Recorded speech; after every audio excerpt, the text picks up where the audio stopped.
ভোলায় গ্যাস ভিত্তিক ইউরিয়া সার কারখানা নির্মাণে দুটি গুরুত্বপূর্ণ স্থান পরিদর্শন করেছেন ৩ মন্ত্রণালয়ের উপদেষ্টাগণ।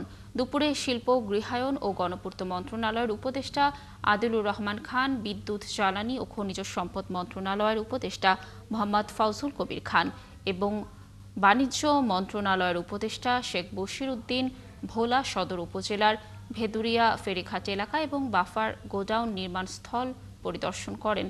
পরিদর্শন শেষে শিল্প ও গণপূর্ত মন্ত্রণালয়ের উপদেষ্টা আদিলুর রহমান খান সাংবাদিকদের বলেন, ভোলায় গ্যাস রয়েছে, দেশের কাজে এই গ্যাসকে কাজে লাগাতে এখানে একটি ইউরিয়া সার কারখানা স্থাপনের সম্ভাবনা দেখা হচ্ছে।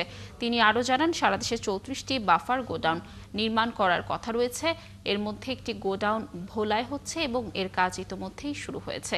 সেই কাজের অগ্রগতি দেখতে এসেছেন বলেও জানান তিনি। এই কাজ শেষ হবে 2027 সালে।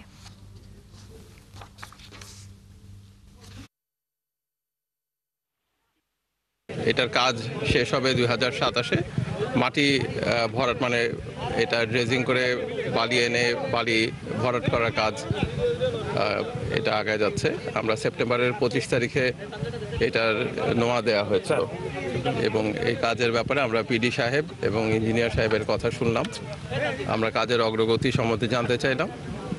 আমরা এটা মনিটরিংয়ে থাকবে সেটাও জানাইলাম। আর এই কাজ যেন কিছু কিছু জায়গায় কাজ করার ক্ষেত্রে অনেক চ্যালেঞ্জেস থাকে সেই ব্যাপারেও আমরা জানতে চাইলাম।